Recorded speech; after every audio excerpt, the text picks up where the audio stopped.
వైసీపీకి good bye చెప్పిన Machilipatnam MP Vallabhaneni Balashowry Pawan Kalyan సమక్షంలో జనసేనలో చేరారు.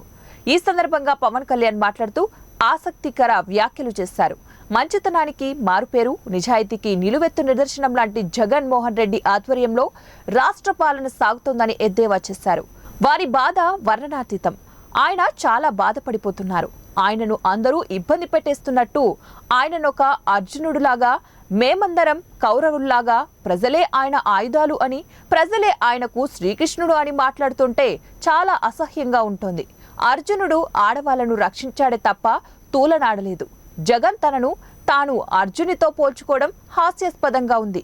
సొంత చెల్లెలు షర్మిలని అత్యంత నీచనంగా మాట్లాడుతూ ఉంటే అలా తిట్టేవారిని ఎంకరేజ్ చేసే వ్యక్తి అతనని విమర్శించారు. రాబోయే తరాలకు ఎంతో కొంత విలువలతో కూడిన రాజకీయం చూపించడానికే రాజకీయాల్లోకి వచ్చానని పవన్ కళ్యాణ్ స్పష్టం చేశారు.